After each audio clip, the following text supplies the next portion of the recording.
it's going to be a little bit inconvenient. But as we talked about in the earlier episodes, this is the number one thing that is keeping children from learning. I'm Susan Goss, and as a seasoned therapist of more than 15 years, I'm honored to have had the opportunity to gain so much wisdom from so many people and love passing that knowledge on to others. So join me and some of my favorite friends as we share some tangible truths with you. Hey guys, welcome back to the Tangible Truth Ministries podcast. I'm Susan Goss, and I'm here with Ian from SELFCTRL, and we are so glad to have him back because, as you recall, we had a little mishap on episodes 3 and 4 with Ian, but we've got him back and we're going to complete it because we promised the listeners we would. So here we go. So, hey Ian, we're so glad to have you back. I'm so glad to be back. Thank you, Susan. I know, I'm excited too. So, listeners, if you did not hear episode 1 and 2, we highly encourage you to go back because this is fantastic stuff. The reason I know it's so fantastic is I'm here with Ian, and we have heard so much about technology, the addiction of technology, new stats about technology that'll blow your mind. And listeners, you yourself have contacted us. Now, are we going to hear the rest of episode 3 and 4? Because at the end of episode 2, Susan, you said, and hang on, I can't wait for you to hear next. The ultimate cliffhanger. Yes, the ultimate cliffhanger kept leaving us, but we had an accident with the computer. And so anyway, we tried to get it fixed, but it cost so much money. So we've got Ian in person. So we're going to continue on. Ian, I'm so excited for the listeners to hear you just arrived today from speaking at a conference on this very thing. And what I'm most excited, what the listeners may or may not know, is in my former life, I was a principal myself. Okay. I was at an elementary school. I was an assistant principal, and it was wonderful. I loved working with the kids and the teachers. I just loved it. And you met at the state level with principals and assistant principals, and you spoke on this topic, and I am thrilled. You had 200, I believe. It was a breakout session, right? Yes. This morning, on a Monday morning. It was a pre-conference session. As a pre-conference, and let me tell you. They snuck me in before the conference. Before the conference, and let me tell you, as a former principal, that is a big crowd for the pre-session and on a Monday morning. And so I am so thrilled they heard you. And I'd like for you to share some of your experience there and what you said and what you heard, that what's going on in some of the schools, because it is wonderful. Absolutely. I'd love for your listeners, parents, grandparents, anyone who has a kid in schools right now, K through 12, because it is the topic of the day.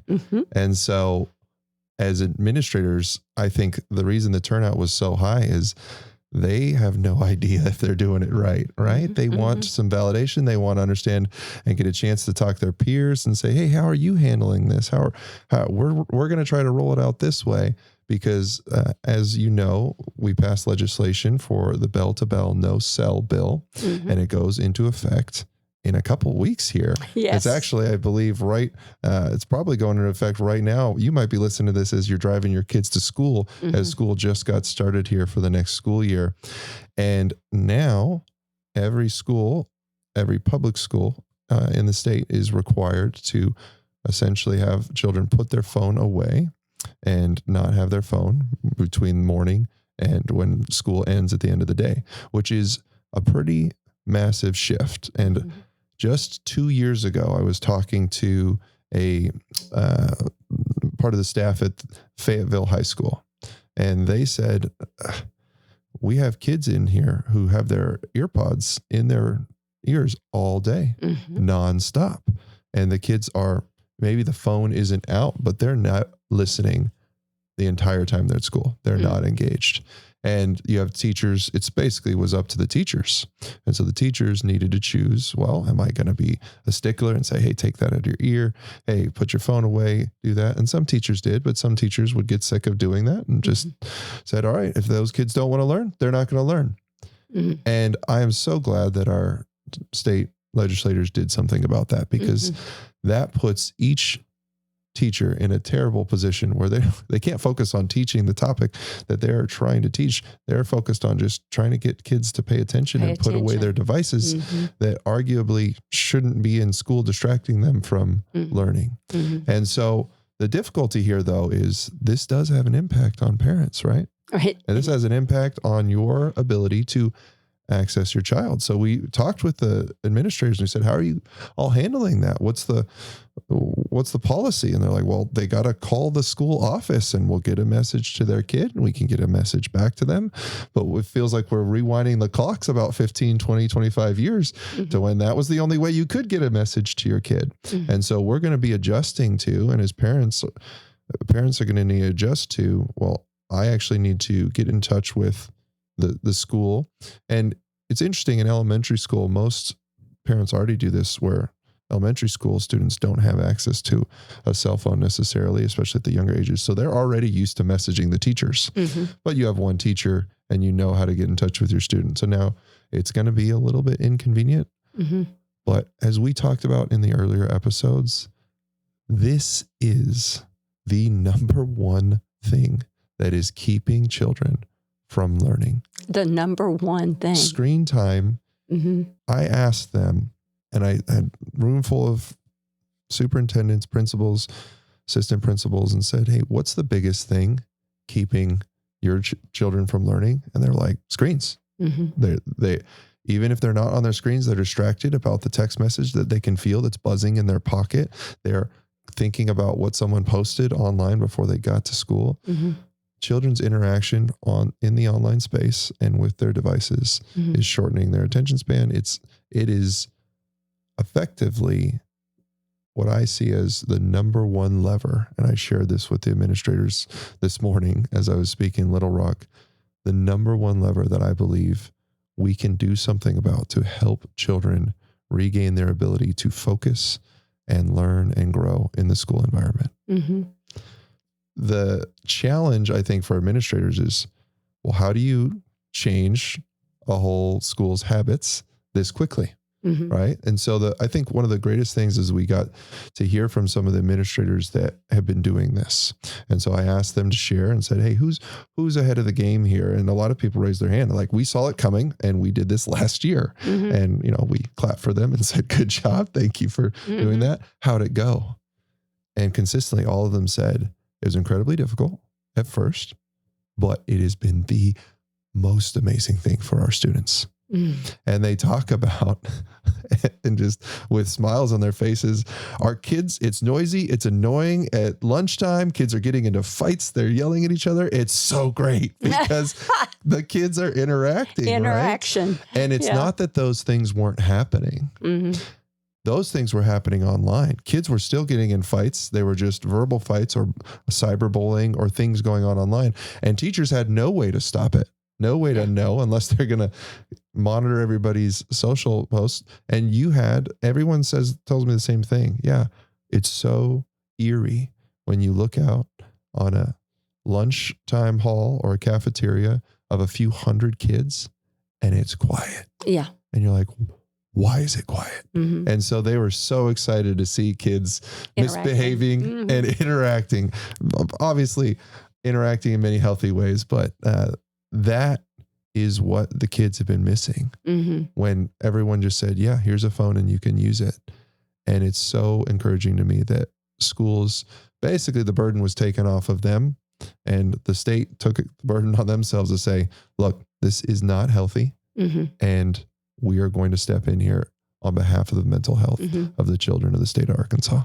And what I'm hearing you say, and I'm listening very intently, what I'm hearing you say, it's not only, and I'm using the word, this very loosely, I'm using the word training, okay? The children it's also the parents, Mm-hmm. because I can't reach my child anymore. I can't. What if I need to get word to my child about pickup time or whatever whatever it is. It's also training them. I'm using the word training loosely. Okay, I'm just using it in a general term, but it is in fact changing a pattern. And that's a better way to put it, really. It's changing a pattern. I'm used to this. I've been used to this.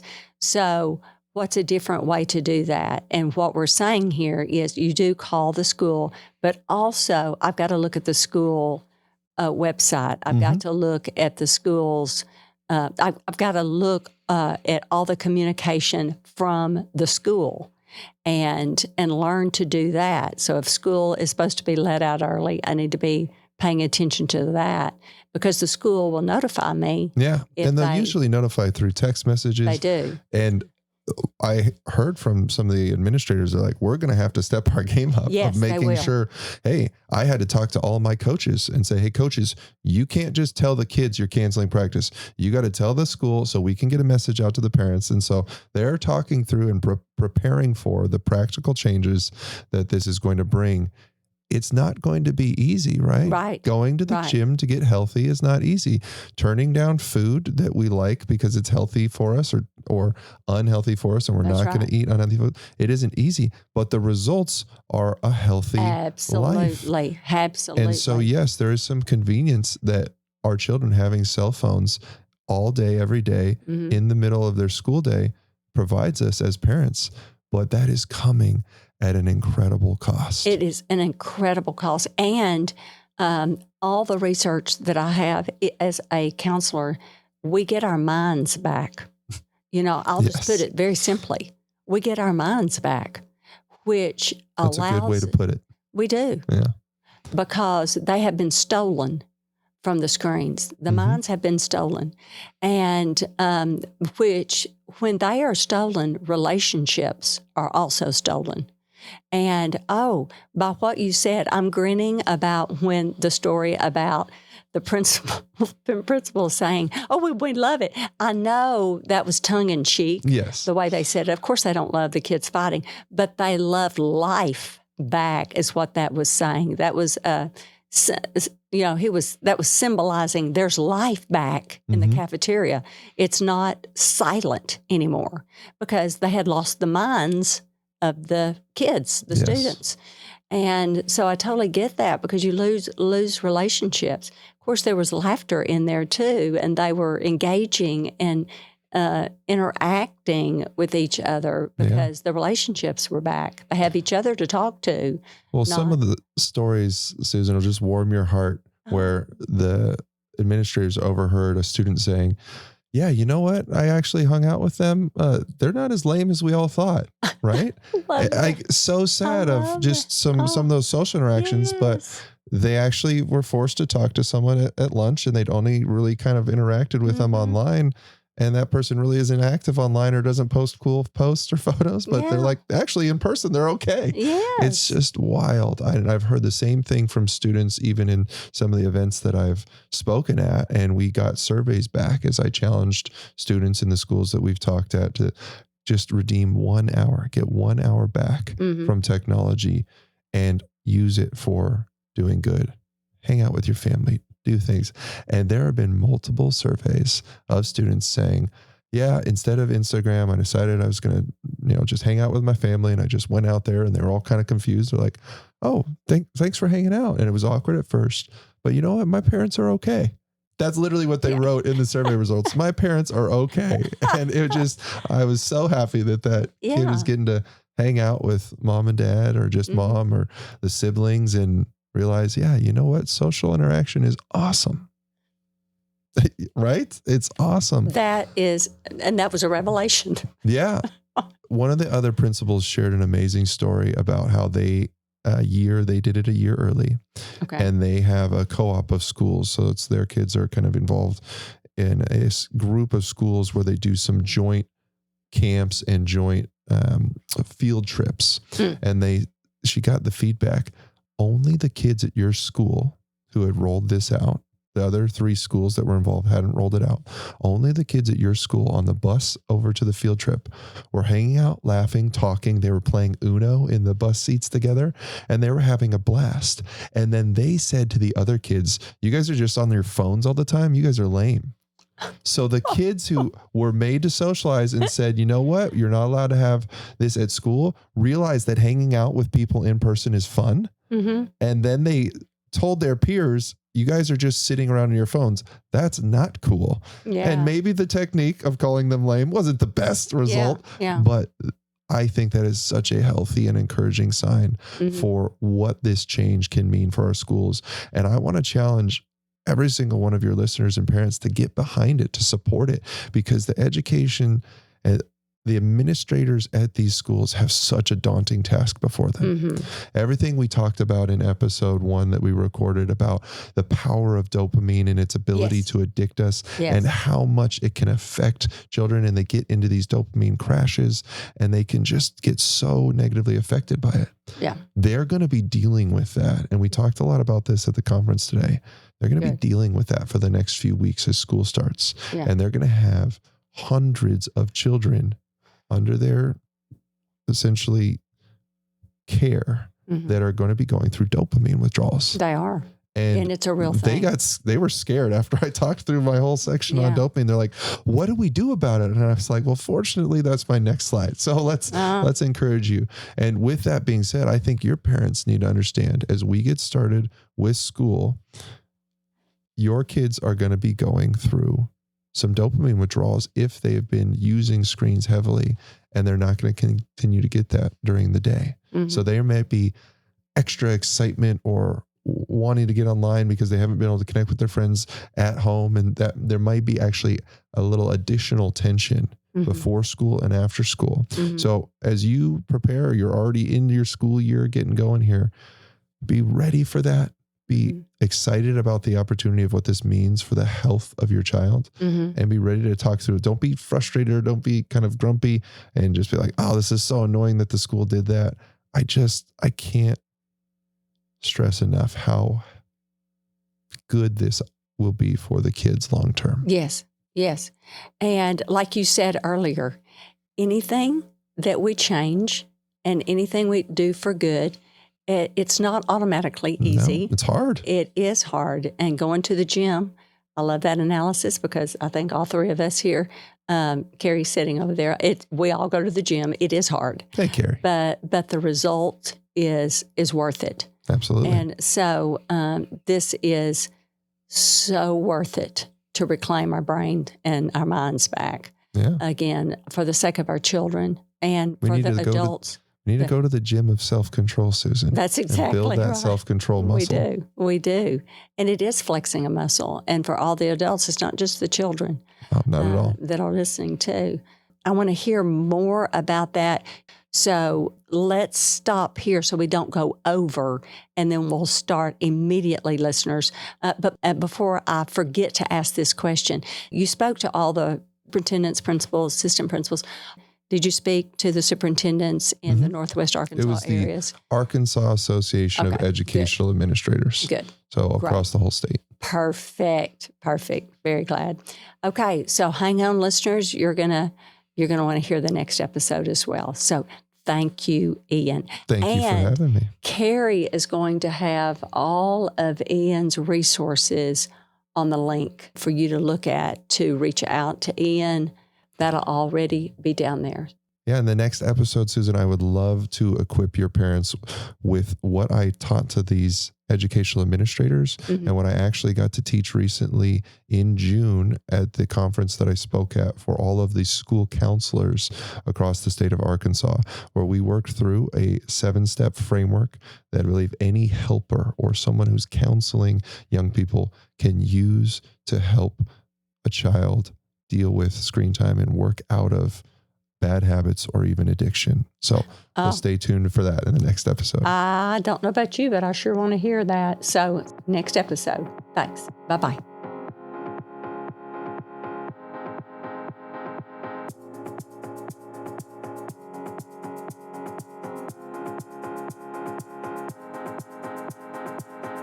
Thanks for listening to the Tangible Truth Podcast, part of the KLRC Podcast Network.